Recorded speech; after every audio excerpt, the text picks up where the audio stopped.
Sejam muito bem-vindos. Estamos aqui diretamente da Expert XP. Estamos juntamente aqui com Aurélio Bicalho. Eu sou Guilherme Jung, economista-chefe da Alta Vista Investimentos. E hoje a gente vai bater um papo sobre macroeconomia.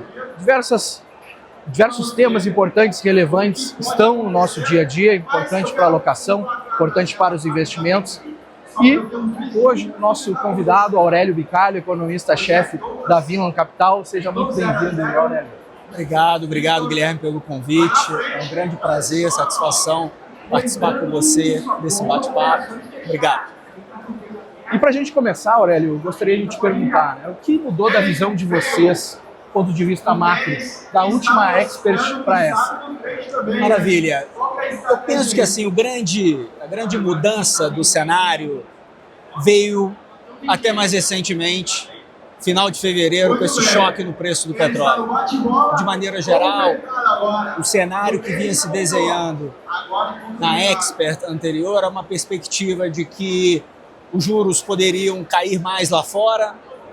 O Brasil, no início desse ano, ia começar também um ciclo de afrouxamento monetário, como até aconteceu, mas com um espaço maior de queda de juros, tanto aqui no Brasil quanto em outras economias emergentes e até mesmo, possivelmente, nos Estados Unidos. Mas o choque do petróleo, do preço do petróleo que a gente observou, alterou de forma relevante esse cenário.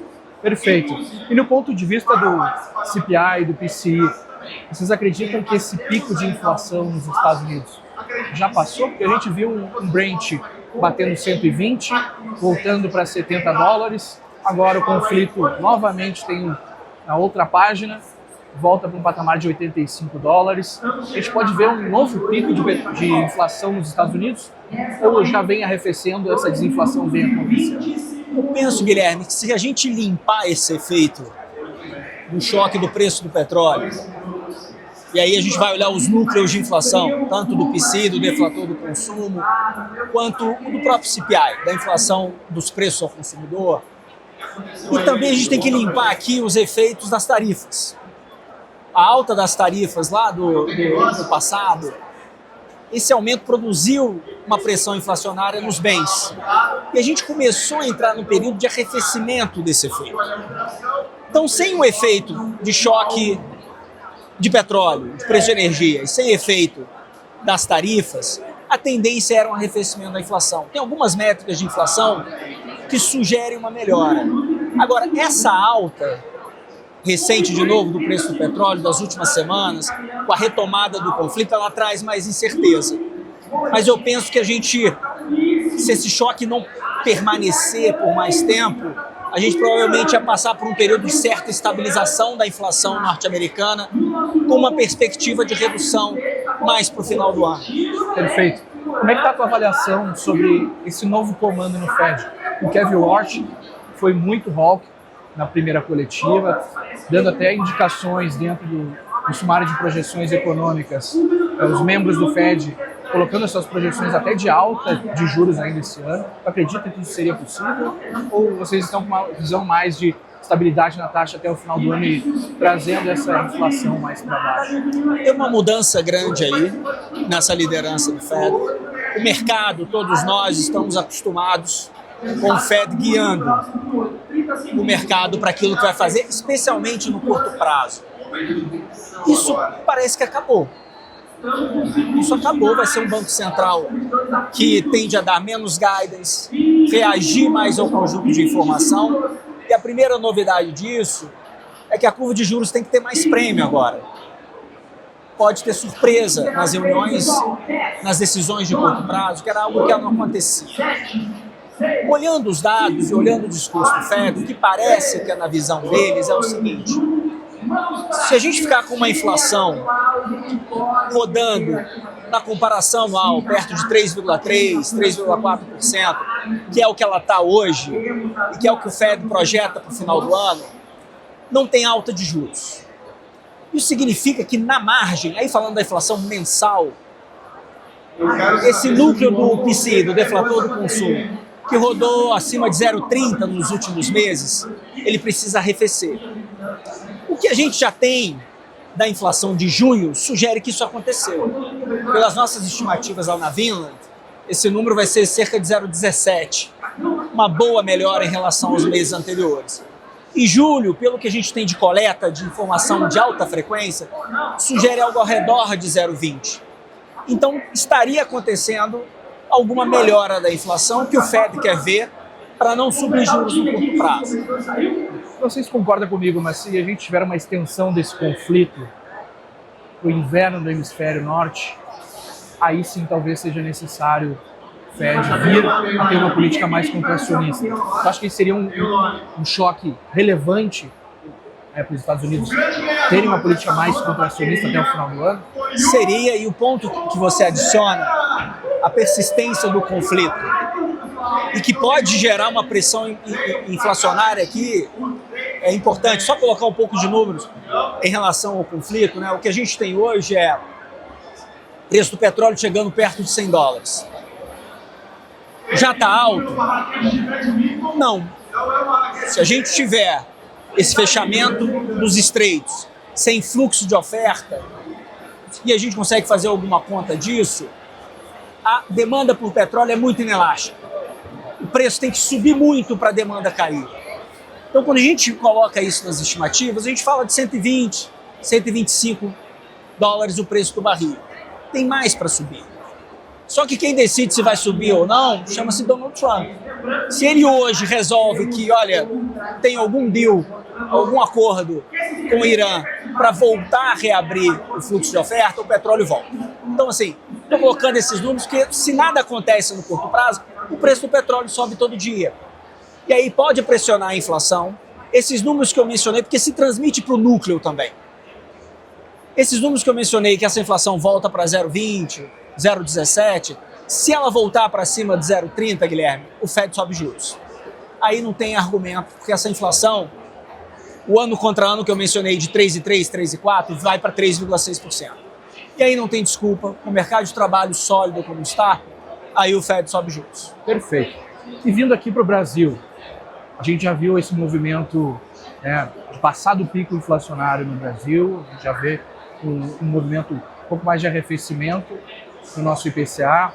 O que tu acha que ainda está precificado nessa curva, está aberta nesse momento? É a eleição? É esse fiscal ruim? E tendo uma continuidade desse governo, existe alguma perspectiva de ajuste fiscal? São vários pontos aí em relação ao cenário de juros. O cenário do Banco Central é muito difícil, por todas essas razões que você colocou. É uma inflação corrente que ainda é elevada, é um quadro de expectativa de inflação desancorado, e aqui um parêntese, Guilherme, que é o desafio de ancorar essas expectativas de inflação.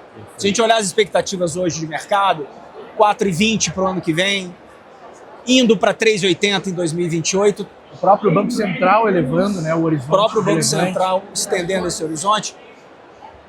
Mas o ponto aqui da dificuldade de ancorar é o nosso histórico. O regime de metas de inflação que começou em 99, completou 27 anos, tira o primeiro ano, pega a inflação de 2000 a 2025. A média da inflação foi 6,1%. Vamos olhar a mediana, que tem choque, o outro limpa um pouco melhor isso, 5,9%. Aí você pode pensar, mas Aurélia, a meta mudou, saiu do 4,5, veio para baixo. Será que isso não diminuiu? Tudo bem. Pega os últimos 12 anos, 13 anos, a gente vai falar de um pouco mais de 5%. Ponto aqui, Guilherme, que um país que roda com a inflação persistentemente, ou por muito tempo, ou na maior parte do tempo, com a inflação acima da meta, numa média de 5%, no melhor dos cenários, como é que a sociedade vai esperar que essa inflação vai ser 3%? Como é que eu vou lá fazer projeção e falar para o cliente e construir o cenário dizendo, não, vai ser 3%, porque a meta é 3%, a gente não tem entregado ao longo do tempo 3%. Isso é um desafio, eu vejo pouca discussão sobre isso, muito grande de ancorar a expectativa de inflação. E se a gente olha os vizinhos, tem um país que tem expectativa ancorada. Chile, por exemplo. A meta é 3%. Você olha a média da inflação em vários anos, é 3%. E aí consegue ancorar. Então esse desafio da ancoragem é grande, difícil para o Banco Central. E o fiscal dificulta muito isso, porque ele não ajuda nesse processo. E com o ano eleitoral, A gente pode ter mudança de governo ou não, a eleição está começando a ser mais relevante agora, o processo. Agora, independente de mudar ou não, a política econômica precisa se ajustar. Essa política fiscal expansionista, injetando demanda na economia, com um crescimento de 6% real de gasto, como a gente tem visto, pressiona a taxa de juros, pressiona o crescimento da dívida e vai ter consequências negativas para o crescimento. Isso precisa se ajustar.